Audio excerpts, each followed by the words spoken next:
সকালের নাস্তা যদি 5 মিনিটে তৈরি করতে চান তাহলে এই রেসিপিটি আপনাদের জন্য। এটা ইজিলি বানিয়ে নেওয়া যাবে আর খেতে হবে খুব হেলদি আর টেস্টি। এই উপকরণগুলো আমাদের বাসায় সব সময় থাকে, তাহলে চলুন আজকের নাস্তাটি বানিয়ে ফেলি। প্রথমেই নিয়ে নিচ্ছি একটি বাটিতে 1 কাপ জাল করা লিকুইড মিল্ক আর 1 কাপ নিয়ে নিচ্ছি আটা। চাইলে আপনি আটার পরিবর্তে ময়দাটাও নিতে পারবেন। এরপর একটি ডিম নিয়ে নিচ্ছি, এরপরে পরিমাণ মতো লবণ। তারপর এই ভালো করে ব্যাটারটা মিশিয়ে নিতে হবে। আর যদি আপনি পানি প্রয়োজন মনে করেন তাহলে একটু পানি দিয়ে দেবেন। আর এই তো আমাদের গোলাটা তৈরি হয়ে গেছে। আর এটা কিন্তু বেশি পাতলা না, একটু ঘন করেই গুলতে হবে এটা। এরপরেই আগে থেকে 2টো ডিম ভেঙে নিয়েছি, দিয়ে দিচ্ছি টমেটো কুচি, কাঁচামরিচ কুচি, ধনেপাতা কুচি। এরপরে দিয়ে দিচ্ছি পরিমাণ মতো লবণ আর সেই সাথে 1 চা চামচ টেস্টি মশলা। এরপরে সব উপকরণগুলো আমরা ভালোভাবে মিশিয়ে নিচ্ছি।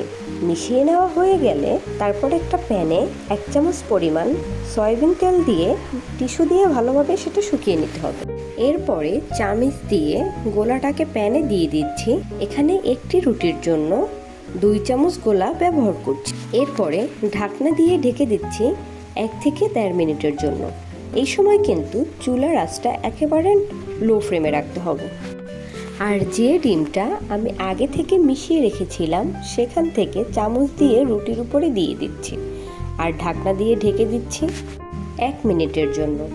এই সময় চুলার আঁচটা বাড়ানো যাবে না, একেবারে অল্প আঁচেই তৈরি করতে হবে। এরপরে রুটিটাকে উল্টে দিতে হবে, কিছুক্ষণ রেখে আবার উল্টে তার উপরে হালকা করে চিজ দিয়ে দিতে হবে এবং সাইডে একটু তেল দিয়ে দিতে হবে যাতে রুটির নিচে কালারটা একটু ব্রাউন কালার হয়।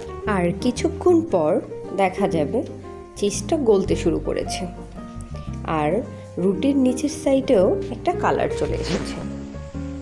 আর এই অবস্থায় আপনার রুটিটাকে নামিয়ে নিতে হবে আর রুটিটা গরম থাকা অবস্থায় রুটিটাকে রোল করে নিতে হবে, তাহলে চিজের সাথে লেগে যাবে না।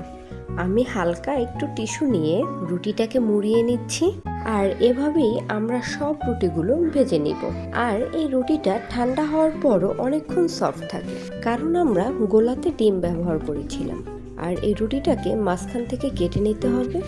আর এই নাস্তাটি খুব ইজিভাবে তৈরি করা যায় আর ছোট থেকে বড় সবারই এই নাস্তাটি ভালো লাগবে আর সেই সাথে খুব হেলদিও।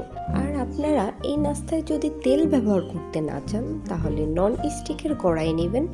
ইজিভাবে এই নাস্তাটি তৈরি করেছি, আশা করছি সবারই ভালো লাগবে। আপনাদের আবারও ধন্যবাদ জানিয়ে বিদায় নিচ্ছি। আল্লাহ।